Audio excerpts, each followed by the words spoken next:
électronique. En première ligne.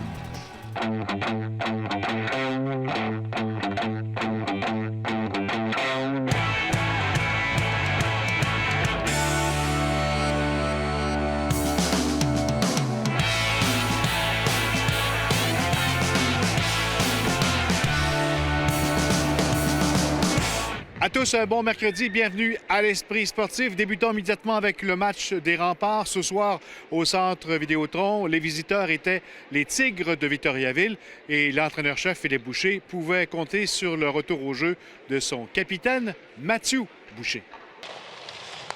Le numéro 91 des Remparts ne mettra pas beaucoup de temps à faire sentir sa présence à son retour au jeu. Moins de 6 minutes après le début du match, Mathieu Boucher ouvre la marque et inscrit son deuxième de la saison. Des passes vont à Kourachev et Kild.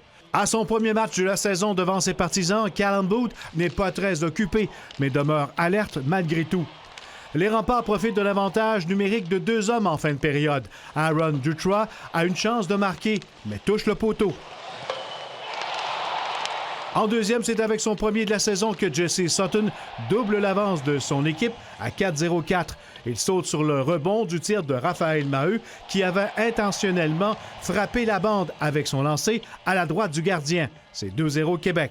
Les Remparts augmenteront leur avance en inscrivant 2 autres buts dans les 10 premières minutes de la troisième période. Tout d'abord, le 3e filet de la saison de Louis-Philippe Côté, puis le 5e de Derek Gentle avec l'aide de Kourachev et Mathieu Boucher. Vincent Lanoux réussira à déjouer Callum Booth pour Victoriaville avec 2 buts. Québec qui l'emporte finalement 4-2. Les défenseurs de mes avants, ils m'ont vraiment aidé dans les 2 matchs. Il n'y avait pas beaucoup de deuxième opportunité après le premier lancer. Donc, ça a très bien été, puis je pense que tout le monde va vouloir continuer ça. C'est jamais facile de recommencer après 2 ou 3 games de rater, mais ça fait du bien d'aider l'équipe à gagner et de sortir de là avec une victoire. Là, ça aide beaucoup. On veut que ça soit difficile à jouer ici. On veut que ça. Les clubs sont prêts quand ils s'en viennent ici. Tout le monde veut venir. Les familles sont là. C'est normal.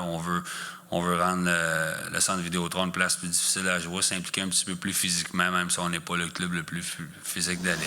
Atteint par la maladie de l'ataxie de Friedreich, Samuel Camiran, 23 ans de Chambly, a réussi tout un exploit le 29 septembre dernier lors de la X-Men Race à Lac-Beauport. Il a complété le parcours grâce à toute une équipe de passionnés de course à obstacles. Reportage.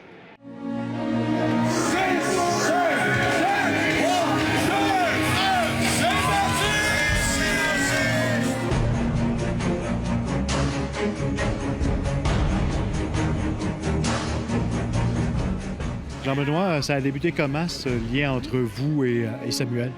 Ça a débuté l'année dernière à la X-Men Race de Québec, au Mont-le-Relais.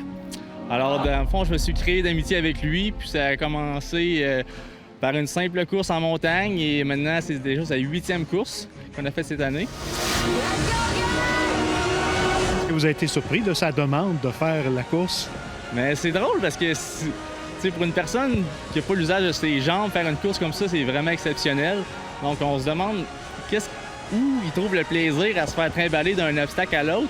Mais l'expérience, même pour quelqu'un comme moi qui l'accompagne, c'est une expérience de vie. 2, 3, 5, on est environ 8.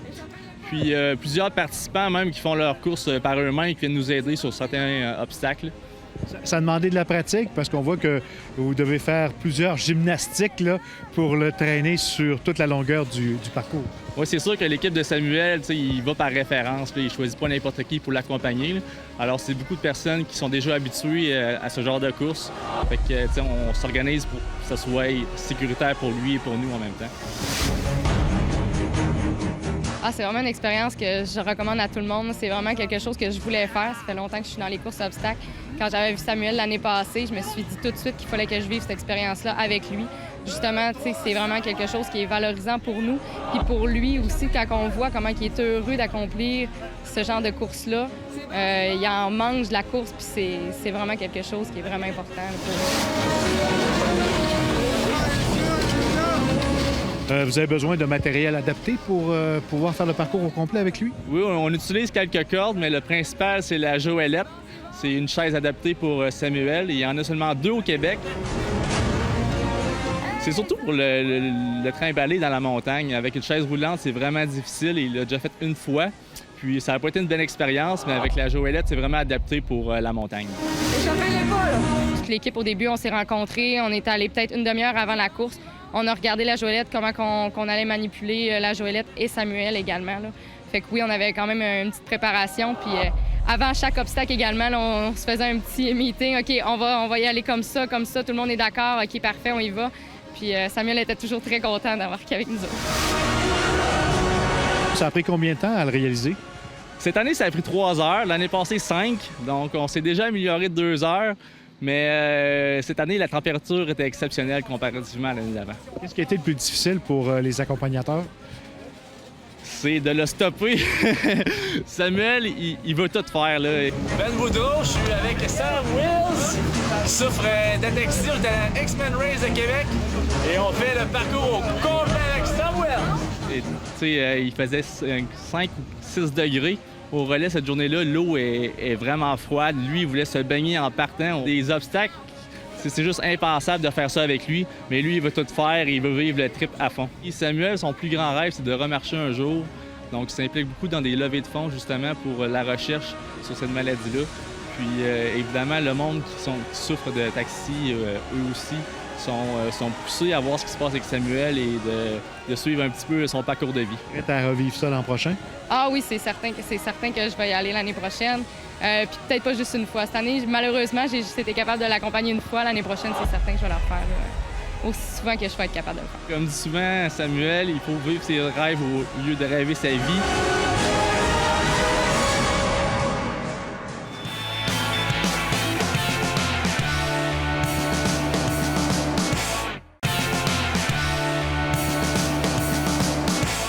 Durant cette saison 20e anniversaire, les Remparts retireront les chandails de 3 immortels. Il y aura Réal Cloutier, il y aura également André Savard et aussi Guy Chouinard qui a porté les couleurs des Remparts pendant 3 saisons.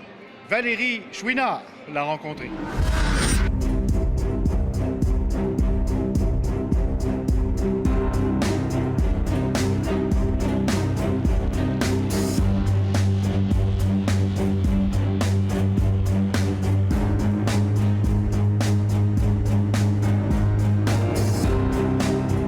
Chouinard, vous avez fait partie de l'époque des Remparts en or et là, le 17 décembre prochain, votre chandail, le numéro 7, sera retiré. Oui, j'ai bien hâte de cette soirée-là. Ça devrait être bien le fun. C'est sûr que c'est une date qui va être gravée dans ma mémoire. Avant d'être un joueur des Remparts, j'étais un partisan. Moi, j'étais un fan. Un petit cas de Limoilou aussi. On venait au match des Remparts. C'était Guy Lafleur. C'était un de mes premiers idoles au hockey. Alors, pour moi, jeune homme, on jouait au hockey, puis quelque part, en vieillissant un petit peu, on s'est dit peut-être j'aurais une chance de jouer un jour pour les Remparts. Vous avez joué 3 ans pour les Remparts de Québec. Est-ce qu'il y a un match en particulier qui vous a le plus marqué? Je dirais pas un match en particulier. Je pense que c'est l'ensemble de l'œuvre. Québec, c'était une organisation de première classe. On a eu des bonnes équipes, puis moi, c'est plutôt l'esprit d'équipe qu'on avait. On a quand même eu 3 belles années. On est allé 2 fois en finale à la Coupe Memorial. C'est un souvenir qui est, oui, extraordinaire parce qu'on a gagné la Coupe du Président et après ça, représenter le Québec à la Coupe Memorial. Mais de ne pas avoir été capable de remporter cette Coupe Memorial-là, c'est ça qui fait un petit peu côté négatif de l'affaire. C'est encore un regret aujourd'hui? Ah, c'est sûr. Les choses ont changé maintenant, mais juste de représenter le Québec à ce moment-là, c'était quelque chose d'extraordinaire. Vous avez connu aussi une très belle carrière dans la Ligue nationale de hockey. Vous êtes l'un des rares Québécois à avoir compté 50 buts en une saison. C'était alors avec les Flames d'Atlanta. J'étais le premier. Comme je dis souvent, j'ai été peut-être chanceux. J'ai tombé à la bonne place au bon moment. Puis c'est une fierté. À ce moment-là, il n'avait pas eu beaucoup. Je pense qu'on était seulement 4 en Ligue nationale qui avaient marqué 50 buts. Je vous ramène dans la saison 1973-1974. Vous avez compté 75 buts en une saison. C'est l'équivalent de 3 buts par game. On voit plus ça aujourd'hui, là. Non, dans ce temps-là, c'est sûr que l'offensive était pas mal... on avait des bonnes équipes, on avait des bons joueurs. Le 10 octobre 1979, le premier match des Nordiques de Québec, c'était contre les Flames d'Atlanta et vous étiez sur la glace avec l'équipe adverse. Est-ce que c'était spécial comme moment pour un gars de Québec de jouer contre l'équipe locale? Non, ça aussi, c'était un beau souvenir parce que je viens de la région de Québec, puis tu te demandes un petit peu comment est-ce que les gens vont réagir. Puis, j'aurais été très bien reçu, puis ça m'a fait chaud au cœur. Et après, vous êtes revenu avec les Remparts de Québec en tant qu'entraîneur-chef. Vous avez franchi le cap des 500 victoires. D'être l'entraîneur pendant 5 ans d'une équipe avec qui j'avais évolué, c'était quand même quelque chose aussi qui était quand même des beaux souvenirs. Puis le fait qu'Éric, mon garçon, puisse faire partie de l'équipe, ça aussi, bien, il n'y a pas grand-chose qui peut être mieux que ça. Je reviens dans le temps où vous jouiez pour les Remparts de Québec parce que dans votre famille, les 4 frères ont joué pour les Remparts, mais le 17 décembre, c'est votre chandail qu'on va retirer. Est-ce que ça fait des jaloux dans la famille? On va le demander, mais non, je pense pas que ça va faire des jaloux. C'est sûr que dans le cas de Jean-Jacques, qui a porté aussi le numéro 7, je pense que quand je vais voir le chandail monter, j'imagine qu'il va y avoir un côté de moi qui va penser justement à Éric, parce qu'il a fait en sorte que ce numéro 7-là, il a continué la tradition, si on veut, chez les Chouinards, puis ça, c'était quelque chose, c'est une fierté pour moi. Quand les Remparts sont redevenus les Remparts, ou sont devenus les Remparts, je devrais dire, mon père était un des actionnaires, puis ça, bien, à la conférence de presse, j'avais une pensée pour mon père, alors je fais un petit salut à peu près. Le soir de la cérémonie, qui allez-vous remercier? Je pense que je vais penser à mes entraîneurs, je vais penser surtout à mes anciens coéquipiers, je vais penser à ma famille, mon père, ma mère. Je vais penser aux enfants aussi qui vont un jour, à un moment donné, le temps passe, mais le fait d'avoir ton chandail en haut avec mes idoles de jeunesse, c'est quelque chose qui, encore une fois, qui va être éternel. Alors ça aussi, ça va être quand même spécial pour la famille qui va rester. Lors de la conférence de presse où vous avez appris que votre chandail allait être retiré, vous sembliez quand même assez ému. Est-ce que le soir de la cérémonie officielle, vous allez être capable de retenir une larme? Si ça allait arriver, ça sera une larme de joie, je pense. Voilà, c'était l'Esprit sportif pour aujourd'hui. Bye-bye. À demain.